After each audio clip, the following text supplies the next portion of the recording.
बिस्मिल्लाहिर्रहमानिर्रहीम। तमाम देखने वाले स्टूडेंट्स और दोस्तों को प्रोफेसर इकबाल हैदर भट्टी का सलाम। माय डियर स्टूडेंट्स, हम एस.एम. यूसुफ का chapter number 1 real numbers, limits and continuity discuss कर रहे हैं, जिसकी एक्सरसाइज 1.1 के काफ़ी क्वेश्चंस हम कर चुके हैं। और अब जो टॉपिक हम डिस्कस कर रहे हैं वो है domain and range of a function के बारे में। आज इस सिलसिले का ये सेकंड लेक्चर है। इससे पिछले वाले लेक्चर में मैंने आपको बताया कि पॉलिनोमियल फंक्शन क्या होता है और उसकी डोमेन और रेंज कैसे निकालते हैं। तो आज के लेक्चर के अंदर हम डोमेन और रेंज रैशनल फंक्शन की कैसे निकालते हैं वो मैं मेथड आपको बताऊंगा। लेकिन उससे पहले ये जानना बड़ा ज़रूरी है कि रैशनल फंक्शन क्या होता है। तो आइए पहले हम रैशनल फंक्शन को डिफाइन करते हैं। The function of the form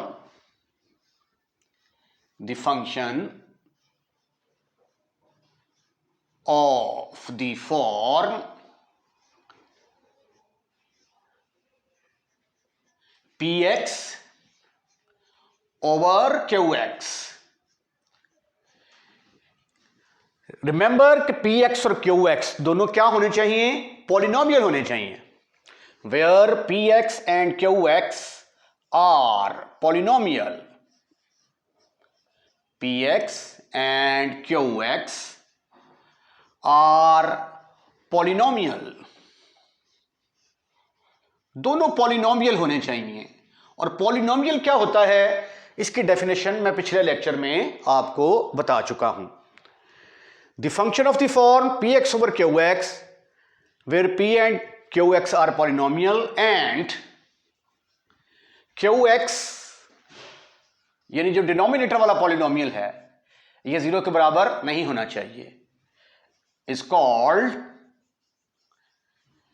A rational function. Rational function, rational fraction भी आप इसको कह सकते हैं। फॉर एग्जाम्पल ये देखें x+1 है over x² + x + 1, x² + 1 over x³ + 1, x³ + x² + x + 1 over x + 1। ये सारी के सारे क्या हैं? ये ऊपर भी पॉलिनोमियल है, नीचे भी पॉलिनोमियल है। ऊपर भी पॉलिनोमियल है, polynomial of degree 1, polynomial of degree 2। इधर भी ऊपर भी पॉलिनोमियल, नीचे भी पॉलिनोमियल। ऊपर डिग्री 2, नीचे 3, ऊपर डिग्री 3, नीचे 1। ये सारे के सारे क्या हैं? रैशनल फंक्शन हैं। अब ये देखिए, अगर ऐसे आ जाए x³ 3/2 plus x³ 1/2 plus x divided by x + 1, तो क्या ये रैशनल फंक्शन होगा? No, this is not a rational function. उसकी वजूहात क्या हैं? उसकी वजूहात ये हैं कि यहां पे देखिए, this is not a polynomial. Polynomial की पहचान क्या है? उसमें ये जो पावर होती है ये नॉन नेगेटिव इंटीजर्स होते हैं। ठीक है, यहां पे सिंपल एक कांस्टेंट आ जाए 1 ओवर x + 1, ठीक है, इसको तो हम फ्रैक्शन कह सकते हैं। लेकिन अगर पावर जो है इसकी इंटीजर्स की बजाय उसमें रैशनल नंबर आ जाएं, या x² -2 plus x² -1 plus 1 over x² x² 1/2 x + 3, तो ये भी जो है ये भी क्या होगी? ये भी रैशनल फंक्शन नहीं होगा। अब रैशनल फंक्शन की दो टाइप्स हैं। There are 2 types of rational function. There are 2 types of rational function। Rational function की दो टाइप्स हैं। एक है proper rational function, proper rational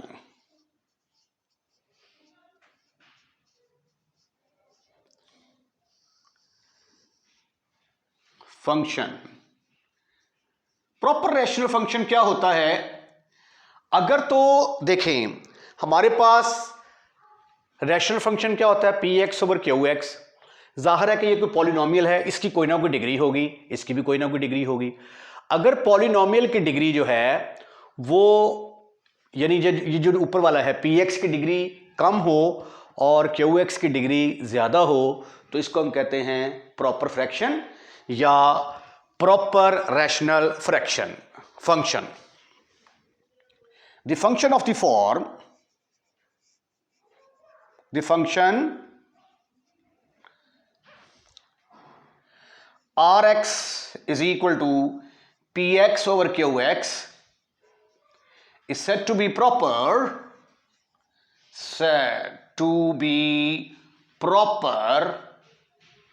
if degree of Px is less than degree of Qx।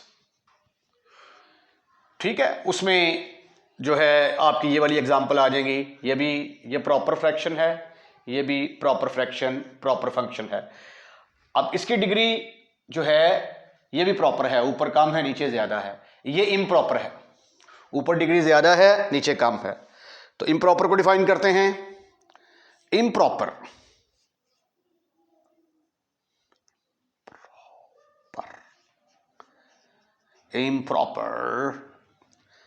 rational function।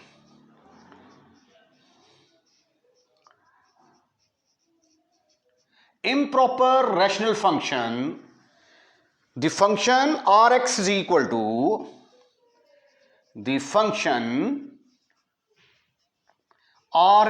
equal to Px over Qx is said to be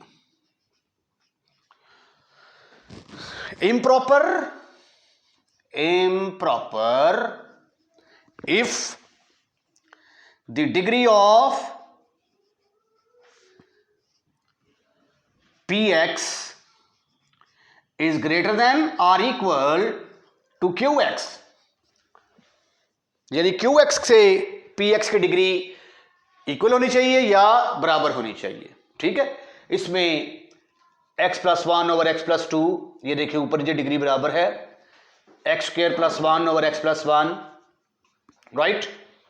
इसमें जो है ऊपर degree ज्यादा है नीचे कम है, ये इम्प्रॉपर रैशनल फंक्शन कहलाएगा। राइट। आइए अब एक एग्जांपल करते हैं। Find the domain and range of the function x square plus three x plus two over x plus one. ये देखिए ऊपर भी पॉलिनोमियल है, पॉलिनोमियल फंक्शन ऑफ डिग्री 2, नीचे पॉलिनोमियल फंक्शन ऑफ डिग्री 1। तो इसका मतलब है ये रैशनल फंक्शन है। तो इसकी डोमेन और रेंज हमने निकालनी है। एक रूल आपने याद रखना है कि जब भी आपके पास फ्रैक्शन में आ जाए फंक्शन, तो उसका जो डिनोमिनेटर है उसको आपने 0 के बराबर पुट कर देना है। उसको 0 के बराबर पुट करेंगे, put x plus one is equal to 0, तो x की वैल्यू किसके बराबर आ गई, -1। अब ये जो x की वैल्यू -1 आई है, इसको जब हम इस फंक्शन में पुट करते हैं तो यहां पे आ जाएगा -1 प्लस 1, यानी डिनोमिनेटर में 0 आ जाएगा। डिनोमिनेटर में 0 आने का मतलब आंसर हमारा क्या आ जाएगा, अनडिफाइंड आ जाएगा। इसका मतलब यह हुआ कि x इज इक्वल टू -1 पर फंक्शन की कोई वैल्यू नहीं आती। ठीक है, जब जो x की वैल्यू होती है उसको हम डोमेन कहते हैं और जो वैल्यू पुट करने से आंसर आता है उसको हम रेंज कहते हैं। तो यहां पे देखें ये x इज इक्वल -1 पर तो हमें कोई वैल्यू हासिल नहीं होती, तो इसका मतलब है कि डोमेन में x इज इक्वल टू -1 नहीं होगा। देयरफॉर डोमेन किसके बराबर होगी, domain is equal to set of real number में से 1 को माइनस कर देंगे। इसका लिखने का एक और तरीका भी है, ये देखें, ये -1 फर्ज किया यहां पे है। अब -1 के ऊपर जो है ये फंक्शन डिफाइन ही नहीं है, ठीक है, लेकिन इससे पीछे वाले जो सारे नंबर हैं वहां पे फंक्शन की कोई ना कोई वैल्यू निकलती है, और इससे जो आगे नंबर हैं उन पर भी कोई ना कोई वैल्यू निकलती है। तो इसका मतलब है कि डोमेन फिर किसके बराबर होगी? इसकी डोमेन को हम ऐसे भी लिख सकते हैं, -1 से लेकर -∞ तक, -∞ पर ओपन इंटरवल और -1 के ऊपर ओपन इंटरवल। और चूंकि ये एक सेट है तो सेट का, जब सेट को आंसर की शक्ल में लिखते हैं तो अगर एक से ज्यादा सेट हों तो उसको आंसर को लिखने का तरीका ये होता है कि दरमियान में यूनियन डाल देते हैं। तो ये दरमियान में यूनियन आएगी, ये -1 से लेकर इन्फिनिटी तक, और -1 के ऊपर फंक्शन डिफाइन ही नहीं है तो इसलिए इसके ऊपर ओपन इंटरवल आ जाएगा, और +∞ पर हमेशा ओपन इंटरवल ही आता है। तो फैसला क्या हुआ कि जब भी आपके पास रैशनल फंक्शन आ जाएगा तो उसके डिनोमिनेटर को 0 के बराबर पुट करके तो आपने कुछ x की वैल्यूज निकाल लेनी है। x की उन वैल्यूज के ऊपर फंक्शन जो है वो डिफाइन नहीं होगा, और सेट ऑफ रियल नंबर में से वो x की वैल्यूज माइनस कर दें। ठीक है, अब हमने इसकी रेंज निकालनी है। Now we find the range. अब हम इसकी रेंज निकालते हैं। रेंज निकालने का तरीका यह है कि पहले आप इसको सिंप्लीफाई कर लें, x² + 3x + 2 ओवर x + 1। अब एक बात याद रखना है कि सिर्फ x की -1 के ऊपर इस फंक्शन की वैल्यू एग्जिस्ट नहीं करती। तो इसका मतलब यह हुआ कि x = -1 के मुकाबले में जो y की वैल्यू है, अब हमने वो y की वैल्यू ढूंढनी है। वो y की जो वैल्यू होगी वो रेंज में से, जब रेंज निकालेंगे तो सेट ऑफ रियल नंबर में से y की वो वैल्यू निकाल देंगे तो वो हमारे पास रेंज निकल आएगी। ये देखिए जरा, इसकी पहले फैक्टराइजेशन करें, x² + x + 2x + 2 over x + 1। f of x को हम y भी कहते हैं। ठीक, इसकी फैक्टराइजेशन करें जरा, ऊपर फैक्टराइजेशन तो हो गई, जरा कॉमन लें। x कॉमन लिया तो ब्रैकेट के अंदर आ गया x + 1, 2 कॉमन लिया ब्रैकेट के अंदर आ गया x + 1 over x + 1।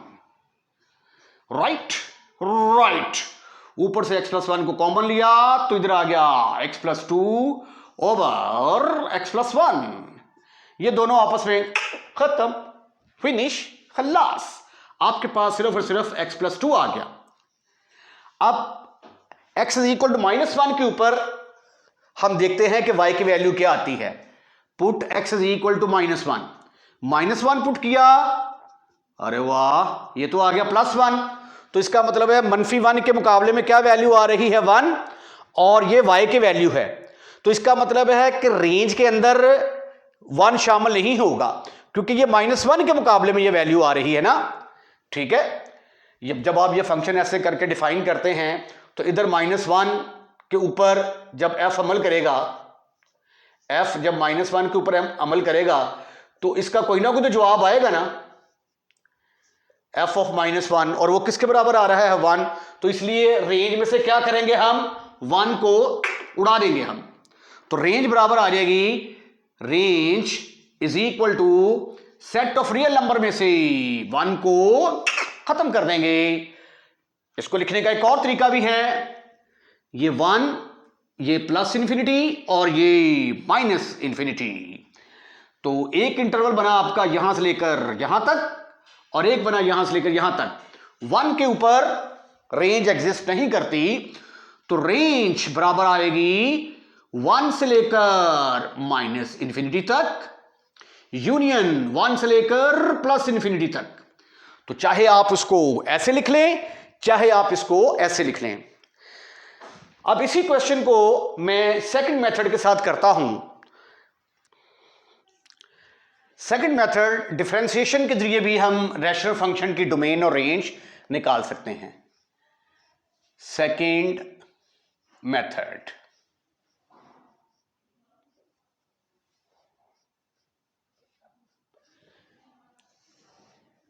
Second method में हम ऐसा करते हैं कि ये फर्ज कर लिया, ये मेरे पास फंक्शन है f of x = x² + 3x +2, ये छोटा है तरीका, ठीक है। डोमेन तो निकालने का तरीका very simple, very easy. Domain बराबर आ जाएगी, इसको जब आप 0 के बराबर पुट करेंगे तो x किसके बराबर, -1 के बराबर नहीं होना चाहिए, क्योंकि -1 के बराबर होगा anything divided by 0, answer infinity के बराबर आ जाएगा। क्योंकि ये -1 + 0 है तो डिनोमिनेटर में -1 + 1 है, डिनोमिनेटर में 0 आएगा। डिनोमिनेटर में 0 आने का मतलब फंक्शन अनडिफाइंड हो जाएगा। तो इसकी डोमेन फिर क्या आ गई, सेट ऑफ रियल नंबर में से -1 कर देंगे, ठीक है। अब रेंज निकालने का तरीका, now we find the range, now we find the range. Range निकालने का तरीका ये जो मैं बताने जा रहा हूं, ये अगर डिनोमिनेटर में लीनियर फैक्टर हो तो ये तरीका इफेक्टेबल है, अदरवाइज ये मेथड इफेक्टेबल नहीं है।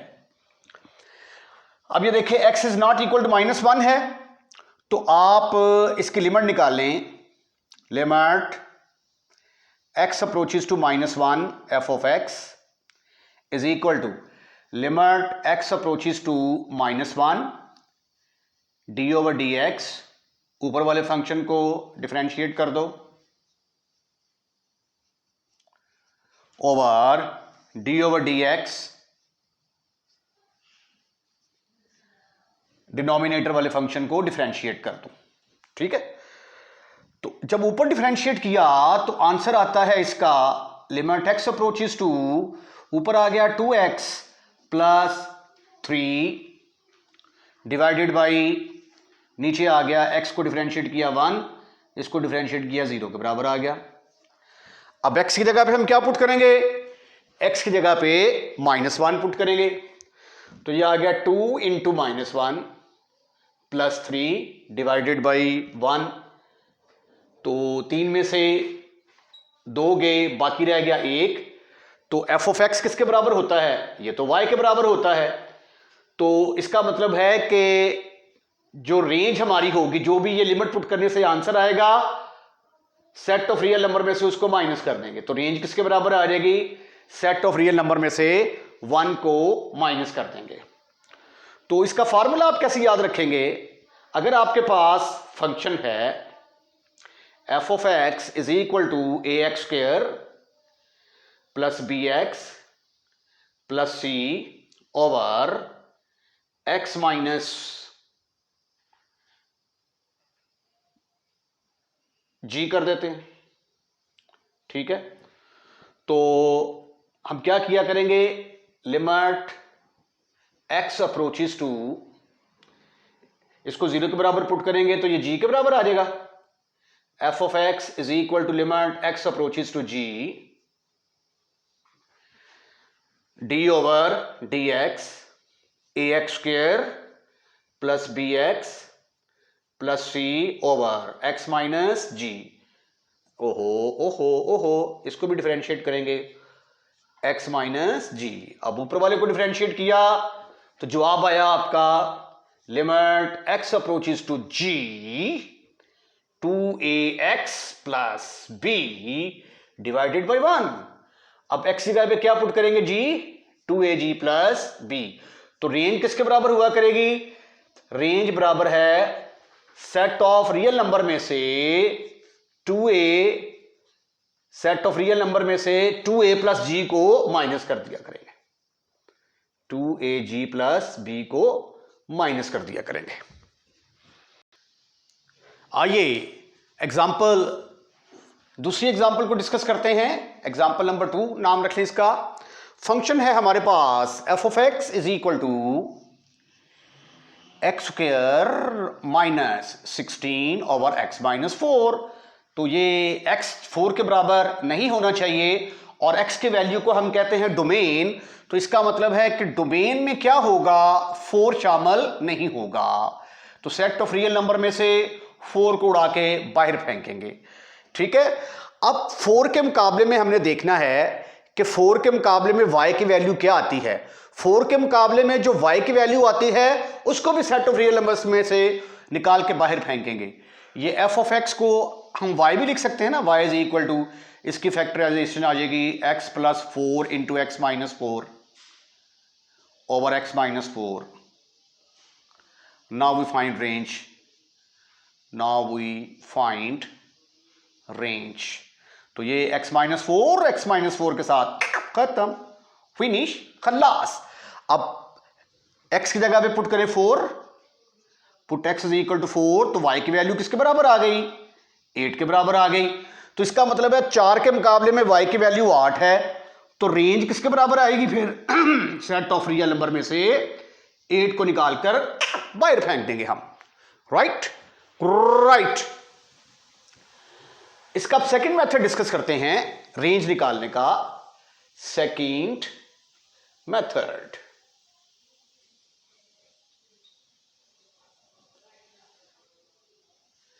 सेकंड मेथड है जी आपका लिमिट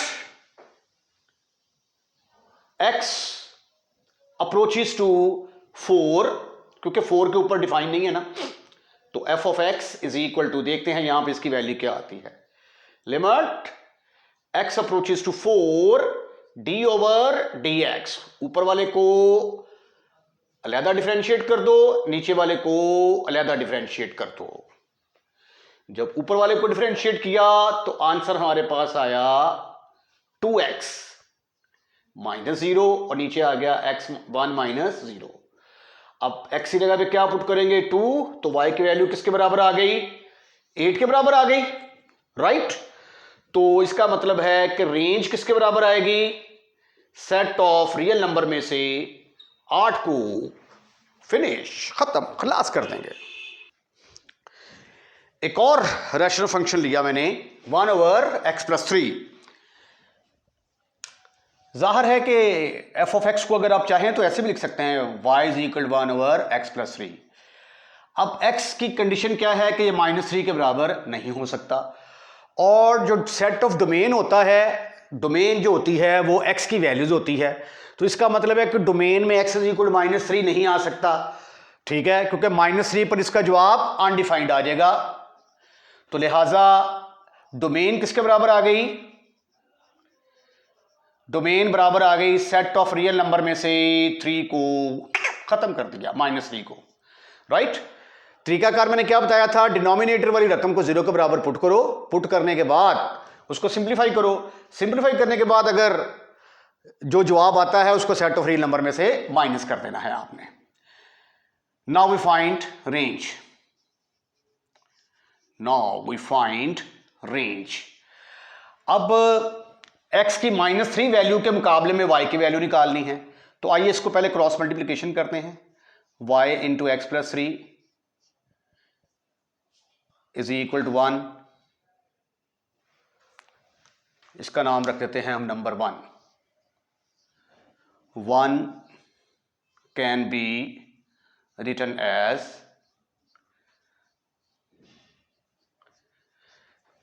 ठीक हो गया जी. अब यहां से आपने x की वैल्यू निकालनी है. ये आ गया yx plus 3y is equal to 1. x वाली रकम को एक तरफ रख लो और x बराबर आ गया y मनफी 3y ओवर y. अब ये देखिए डिनोमिनेटर में क्या आ गया है? y.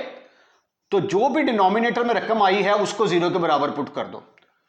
ठीक है, क्योंकि इससे पिछले वाले जो क्वेश्चन थे ना वहां पे फैक्टराइजेशन हो रही थी.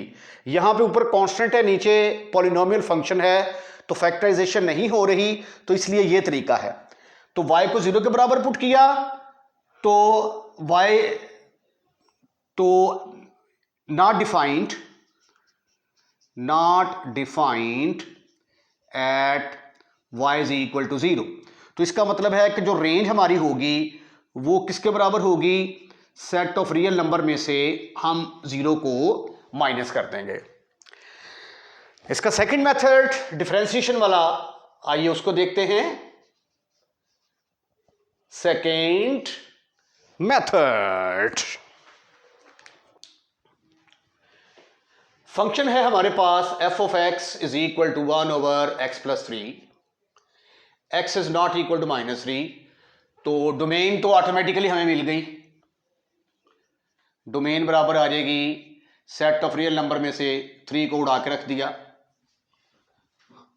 ठीक ठीक ठीक ठीक ठीक ठीक ठीक ठीक। Now we find range, now we find range. तो रेंज किसके बराबर आ जाएगी? Range is equal to set of real number में से माइनस कर दें लिमिट एक्स अप्रोचेस टू क्या आ जाएगा? -3, ऊपर क्या है 1 डी ओवर डी एक्स। ऊपर वाले को ऊपर डिफरेंशिएट कर दो, नीचे वाले को नीचे डिफरेंशिएट कर दो, x प्लस 3। जब ऊपर वाले को डिफरेंशिएट करोगे तो 1 कांस्टेंट है, कांस्टेंट का डेरिवेटिव 0 के बराबर आएगा, ओवर x का डेरिवेटिव किसके बराबर आ जाएगा? 1। तो अब इसमें से वेरिएबल खत्म, तो लिमिट तो अप्लाई होगी नहीं, ठीक है। तो फिर रेंज किसके बराबर आ गई? सेट ऑफ रियल नंबर में से 0 को माइनस कर देंगे। इसको एग्जाम्पल नंबर 4 का नाम देते हैं। एग्जाम्पल नंबर 4, इसको हम लिख सकते हैं y is equal to x minus 1 over x minus 4, x is not equal to 4। अब x 4 नहीं हो सकता क्योंकि 4 के ऊपर फंक्शन डिफाइन नहीं है, और x जो है इसकी वैल्यूज को हम डोमेन कहते हैं, तो डोमेन के अंदर x 4 पर नहीं आ सकता, x इज इक्वल टू 4 नहीं आएगा। तो देयरफॉर डोमेन में तो कोई मसला नहीं है, हमें सेट ऑफ रियल नंबर में से 4 को माइनस कर देंगे, राइट। अब हमने निकालनी है रेंज, तो now we find range, now we find range. Range के लिए क्या करेंगे? अब ये इन टर्म्स ऑफ y है, हम इन टर्म्स ऑफ x लेके आते हैं इसको, ठीक है। अब x एक तरफ y एक तरफ, तो फिर जो डिनोमिनेटर में जिस तरह इसको डिनोमिनेटर को 0 के बराबर पुट किया, x माइनस 4 इज इक्वल 0, तो x इज इक्वल टू 4 आया ना, तो उसको आपने रियल नंबर में से माइनस कर दिया। इसी तरह अब इसको इन टर्म्स ऑफ x लिखेंगे, x एक तरफ बाकी रकमें एक तरफ, तो वो y वाली रकमें जो इस तरफ आएंगी, तो जो डिनोमिनेटर वाली रकम होगी y वाली, उसको 0 के बराबर पुट कर देंगे, तो उसी को सेट ऑफ रियल नंबर में से फिर माइनस कर देंगे। तो ये आ जाएगा, ये देखिए जरा, yx minus 4y is equal to x minus 1, x वाली रकमें एक तरफ, 4y माइनस 1, x कॉमन निकाला, ब्रैकेट में आ गया y minus 1 is equal to 4y minus 1, x is equal to 4y minus 1 over y minus 1। अब y माइनस 1 को 0 के बराबर पुट किया तो y की वैल्यू आ गई 1, तो रेंज फिर किसके बराबर होगी? रेंज बराबर होगी सेट ऑफ रियल नंबर में से 1 को खत्म कर दिया जाए, फिनिश, खल्लास कर दिया जाए, राइट राइट। सेकंड मेथड देखें इसका, सेकंड मेथड, फंक्शन है हमारे पास y is equal to x minus 1 over x minus 4। Domain में तो कोई मसला नहीं है, हमें डोमेन बराबर होगी सेट ऑफ रियल नंबर में से 4 को खत्म, फिनिश, खल्लास कर दो। रेंज का फार्मूला क्या है? रेंज बराबर होगी सेट ऑफ रियल नंबर में से माइनस करेंगे लिमिट x अप्रोचेस टू 4, ऊपर वाले को ऊपर डिफरेंशिएट कर दो, नीचे वाले को नीचे डिफरेंशिएट कर दो, x माइनस 4। ये मेथड आपको ज्यादा पसंद आएगा। तो ये आ गया set of real number minus limit x approaches to 4, ऊपर डिफरेंशिएट किया 1, नीचे डिफरेंशिएट किया 1, 1 कांस्टेंट है, इसके ऊपर जब limit x is equal 4 put करेंगे, कांस्टेंट के ऊपर लिमिट का फर्क ही कोई नहीं पड़ता, तो ये आ गया 1, ये आ गई आपकी रेंज आ गई। अगर आपके पास कोई ऐसा function f of x over g x अगर आ जाए जिसके अंदर जो है फैक्टराइजेशन वगैरह पॉसिबल नहीं है, तो उसकी domain of f over g किसके बराबर हुआ करेगी? आपने डोमेन ऑफ f निकालनी है, डोमेन ऑफ g निकालनी है, दोनों की इंटरसेक्शन ले लेनी है। इंटरसेक्शन लेने के बाद उसमें से माइनस कर देना है, जो भी आपके पास फंक्शन होगा ना gx, उसको 0 के बराबर पुट कर देना है, जो भी x की वैल्यू आएगी उसको उसमें से माइनस कर देना है। अगर आपने दो फंक्शन मल्टीप्लाई हो रहे हैं तो पहले वाले की डोमेन निकालें, दूसरे वाले की डोमेन निकालें, उनका जो कॉमन पोर्शन होगा वो डोमेन ऑफ एफ इंटू जी होगी। इसी तरह एफ प्लस जी का भी यही फार्मूला है जो ये वाला है। अगर ये दरमियान में माइनस आ जाए तो भी फार्मूला यही है, domain of F intersection domain of G. इसके साथ ही आज का लेक्चर हम यहीं पे वाइंड अप करते हैं। अब नए लेक्चर में नया फंक्शन डिफाइन करेंगे, रेडिकल फंक्शंस, मॉड फंक्शंस वगैरह की, कांस्टेंट फंक्शन की, और पीस वाइज जो फंक्शंस होते हैं उनकी जो है डोमेन और रेंज कैसे निकालते हैं, ये चीज़ें हम इंशाल्लाह ताला आइंदा आने वाले लेक्चर्स में डिस्कस करेंगे। अगर आपको हमारी वीडियो पसंद आई है तो इसको लाइक ज़रूर कीजिएगा और लाइक करने के बाद शेयर करना मत भूलिएगा। और अगर आपने हमारा चैनल सब्सक्राइब कर दिया है तो थैंक यू वेरी मच। अगर आपने हमारा चैनल सब्सक्राइब नहीं किया तो बराए मेहरबानी हमारा चैनल सब्सक्राइब करें और अपने दोस्तों रिश्तेदारों को भी इनवाइट करें कि हमारे चैनल को सब्सक्राइब करें। अपना ख्याल रखिएगा, आने वाली वीडियो का इंतज़ार कीजिएगा। अल्लाह हाफिज़।